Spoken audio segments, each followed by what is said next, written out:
Hey everybody, welcome back to my front yard in my garden and welcome to my rose trellis. I have talked about this a couple of times so far, but I am super excited about some things that I've been seeing the last couple of days, and I wanted to take a minute and show all of you.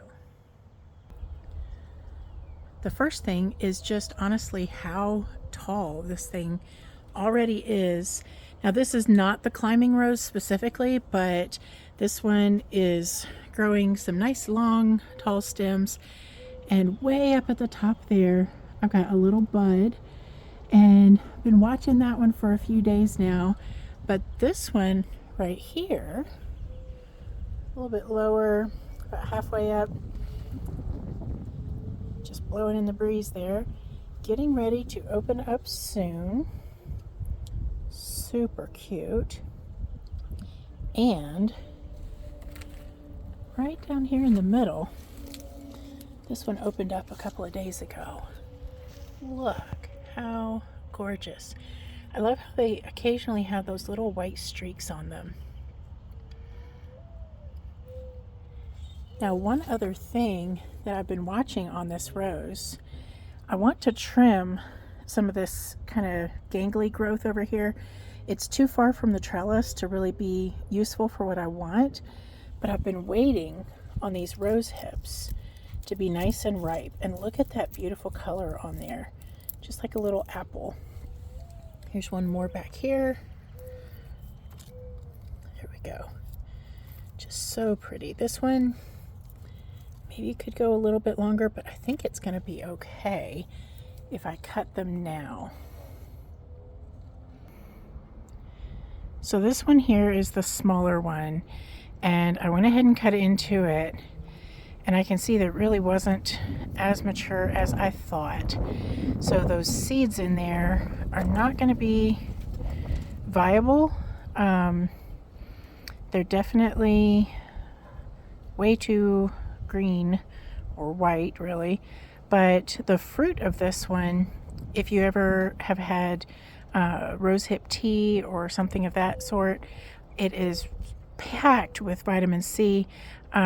Super good. These have been grown in conditions that I would consider edible, where I haven't been using pesticides on this.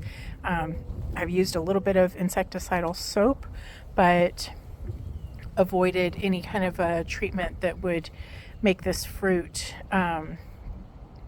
not able to be consumed by a person. So I might use this, I might not, but just wanted to show you, if you're not familiar with rose hips, this is where they come from. They're these little bitty, almost apple kind of things, but just tiny.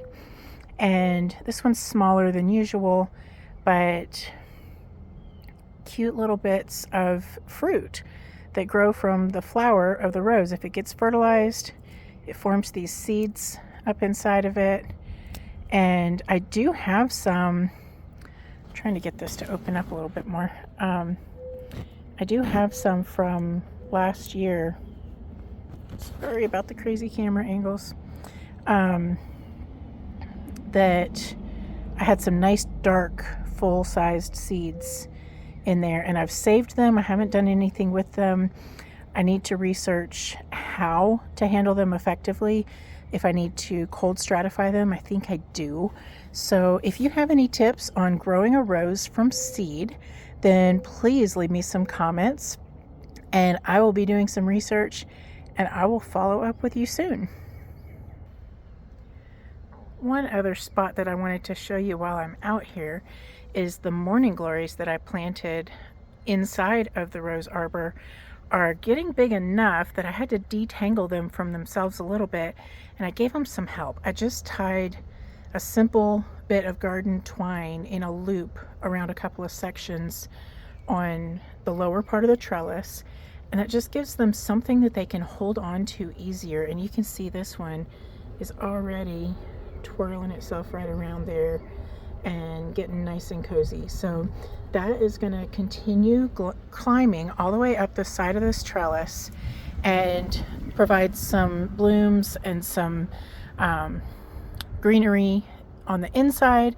Then I've got the roses blooming and nice kind of light coverage of leaves at the moment, but I still have new sets of leaves popping out here and there. So should get some more good growth over the next few months. This rose on this side, like I said, is not a true climbing rose. The one on the other side here is a climbing rose. Now it does not curl around and grab on like the morning glory does, but it puts out longer and longer shoots, and you can train it or just essentially pin it to a structure. So I've used some twist tie, I guess is the brand name, just a coated wire tie that it's in a spool that you can cut the exact length that you want.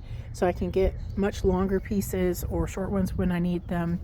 And I got white so that it will just blend in with the trellis. If I was tying it to something like this green support, then I would probably go with a green one so that it would blend in with the leaves. But in this case, the white made sense because of where I'm using it. So I do have some green, haven't really been using it in the garden, but this white specifically is great for on this trellis or for some place that I kind of don't care what color it is. So climber on this side, more of a standard rose on that side. The dianthus down underneath and the snapdragons are still going strong. That one in the middle doesn't have a lot of blooms on it right now. I think that was just kind of a more solid pink. And then this was the deep pink with the white edges and the more white than pink on the other side. I did scatter a few seeds from those where I got flowers that went to seed, and we'll see what happens.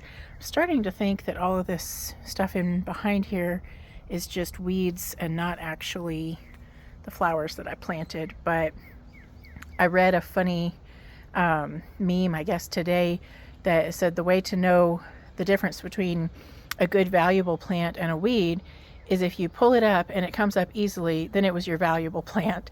So I'm definitely continuing to watch these and see if they show signs of being valuable or if they start to seem to be out of place. So I'll keep you posted.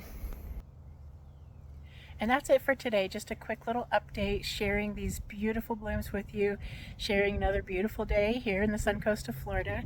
I hope that you can make some time, get out and enjoy your garden today.